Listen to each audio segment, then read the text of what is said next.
part of the reason why I wanted to talk Judge with you is not only your remarkable piece with ESPN Plus, ESPN.com, and so much more, is the fact that the Yankees got swept by the American League champion Houston Astros, and one would think that in order for the Yankees to finally get past the team that Bob Costas called the Yankees' daddy. I mean, even Costas is getting in on that sort of language, right? So you'd have to have Judge there. You'd have to, right? I mean, and so my sense is, like, how does the ALCS inform Judge and the Yankees and how they can put together a team to get past Houston for a change, do you think? This is where it gets kind of problematic for the Yankees, right? They have not shown a willingness to go payroll-wise where they have gone in the past into the extremely high 200s. And I like 3 years ago, I would have bet every dollar I had that if a team was going to exceed $300 million, it was going to be either the Yankees or the Dodgers, and here it's the Mets.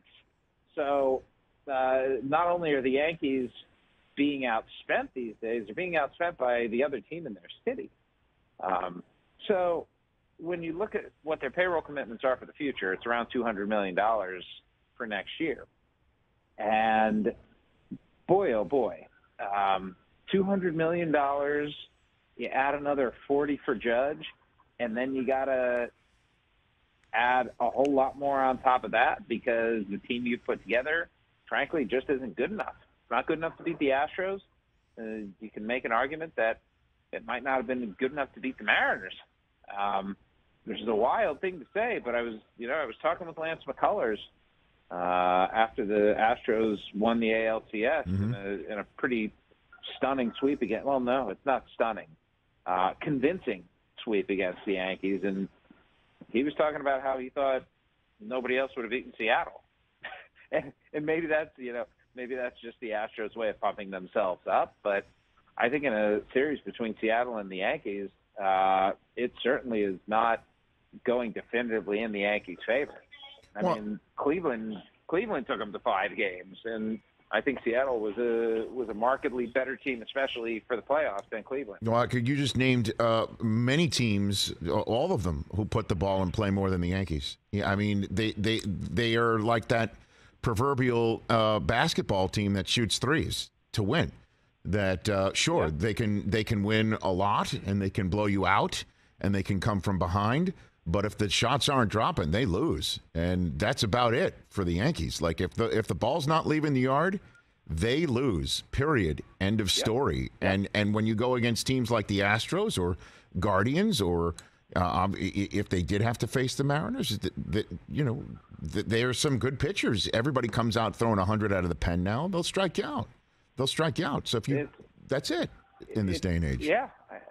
I mean, listen. Let's not discount that the Yankees this year lost Michael King, lost Chad Green, lost Scott Efros. Those are 3 really good bullpen arms, and that their bullpen was as thin as it was in the playoffs in large part due to those injuries.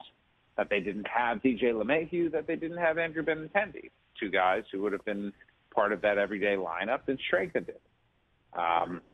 That being said, if you put those 5 guys back on the New York Yankees, I still don't think they beat the Astros. I agree. Maybe it's a more competitive series at that point, but they're not better than the Astros. I would agree.